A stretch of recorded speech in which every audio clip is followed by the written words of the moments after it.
And can I start by paying tribute to my honourable friend from Mid-Sussex for introducing this debate. It's a hugely important subject. I'm surprised not to see any of my coalition partners here to discuss it.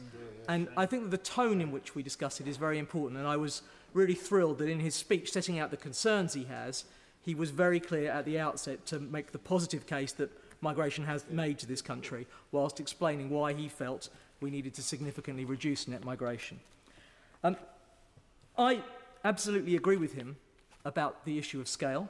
I support the manifesto on which I stood, but I don't support the terms of this motion, and I want to take a few minutes of the House's time just to talk through why. He was quite right in his speech to say that the scale of population growth in the last 10 years is the largest since the census process began. It's important, actually, since we all are clear where we're starting from, that the actual pace of change isn't that different from much that we saw at the start of the 20th century. But obviously the scale is bigger because we start from a higher baseline, and you could certainly, sorry, Mr. Speaker, members could certainly argue that it's harder to accommodate because the population is that much larger in numerical terms. But my concerns with the motion are fourfold. First of all, we have never, I believe, had a formal population target in this country, and I don't believe that it would be right to have one. Not least the second reason, that the population growth that we've seen over the last 10 years is not solely due to net migration. If you actually look at the ONS data and the census data, about 55% of the increase in population is down to migration, and about 45% is due to people living longer and due to increased fertility rates, which is a very interesting phenomenon because it's not what many other Western European countries are seeing, and there isn't yet a clear understanding of why that is happening. So if the country were actually to adopt a formal population target, then the consequence of that is that the government might have to look at policies in terms of the number of children different families were allowed to have, and I would be completely opposed to us going down that direction. But my third and most substantive point is the cost that would come from the kind of reductions in net migration that this motion would entail. And I tried to make this point to the Honourable Member for Birkenhead in his speech. I'm a great admirer of his, but actually, to get to the terms of the motion, which talk about population as close as possible to the present level and certainly significantly below 70 million, then the evidence that we were all sent, I think, as members of this House by the Migration Observatory is that you would probably be looking either at zero net migration or possibly even a net emigration from the country. So if you take a net migration of 100,000, which would be the top end of the government's target, then the population would be just under 70 million in 2035.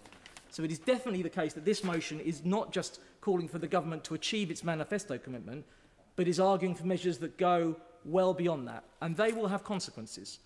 The OBR model that we now all work on assumes that for each reduction of 50,000 in net migration, we see a 0.1% reduction, just one moment, we see a 0.1% reduction in economic growth. Now, when the OBR came up earlier, several of my colleagues from a sedentary position questioned it.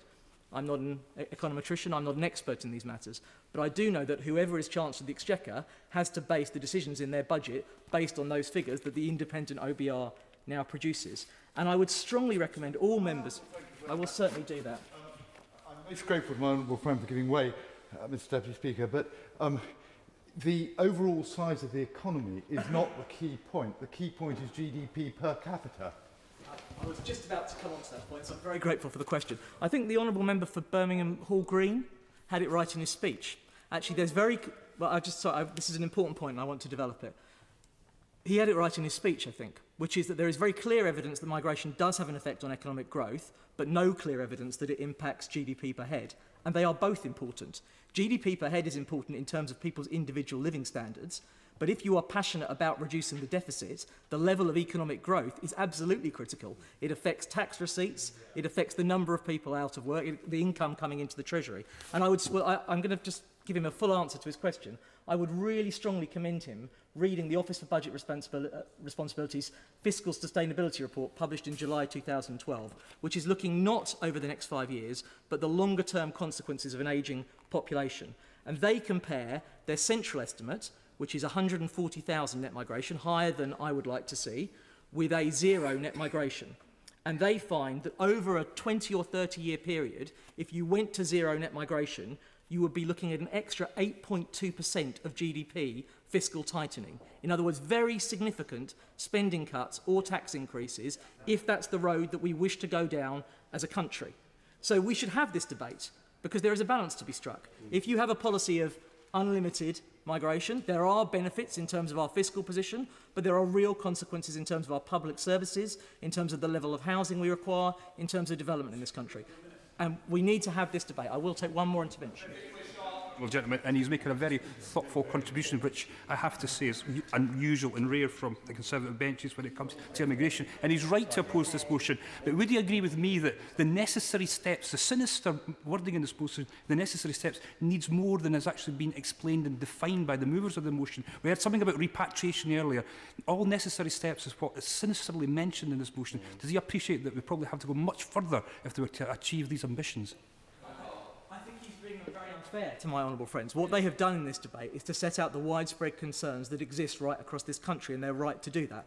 What I'm trying to do is to talk about what the consequences of further steps would be. And those are where my concerns are. My position as a member representing a part of this great city with a very diverse population, all of the electorate in my constituency want to see a reduction in net migration and in population growth. But they don't want to see the economic consequences of taking that policy too far, and it's a question of striking the right balance. And I just wanted to make two other very quick points, Mr. Deputy Speaker.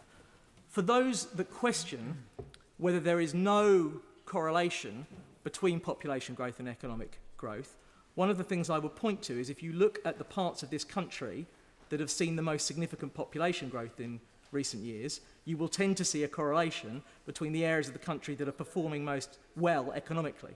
Now, there's a sort of chicken and egg thing here, of course, because if an area is doing well economically, it will tend to encourage people to move there because they may think they can find work there. But there does seem to be a correlation at a local level within our country. And I just wanted to pick up briefly on what the Prime Minister said in relation to the reshuffle. He said that every department in government should be actively involved in the effort to get the deficit down and get the economy moving. And I agree with him that that is the central test. Yes, we as a government must deliver the manifesto commitment that we talked about in terms of net migration, and equally importantly, we must give people confidence that the system is actually working, that the people coming into the country are the people that are coming in legally through a properly run immigration system. But we must also not lose sight of the clear economic benefits that a well-managed migration system can bring. And I just want to briefly touch on the public services issue. My honourable friend from Crawley made an excellent point about the pressure on public services, but there was also a very good intervention which he very kindly acknowledged, and the BMA, I think, have sent all members a briefing on this, on the contribution that migrants make in delivering many of our public services. So here again, there is a balance to be struck. The final point that I want to make, Mr. Deputy Speaker, is that in many of the things that the public are really actually concerned about, there are other solutions alongside a reduction in net migration. One of the real issues that we have in terms of pressure on land for development in this country is because of the significant reductions in household size. And if across this House we could develop policies to try and prevent the level of family breakdown we see, that would reduce the pressure on housing. Another issue, which the honourable member, sorry, I don't know his constituency, raised, was about the regional imbalance around the UK. Actually, there are parts of this country that are very heavily populated, real density, and they are often the areas that are seeing the most increase in population, but it's not the case uniformly across the UK. Half of all the population growth in the last 10 years was in London, the South East, and the East of England. The third thing we could do is make much more of a national effort in relation to infrastructure.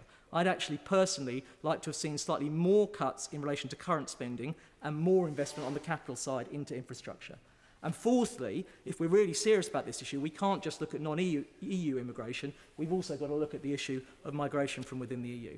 So this debate is a bit more complicated, in my opinion, than the motion is making out. And whilst I support the principle, whilst I support the principle of delivering our manifesto commitment, I can't support the specific wording of the motion. Yeah.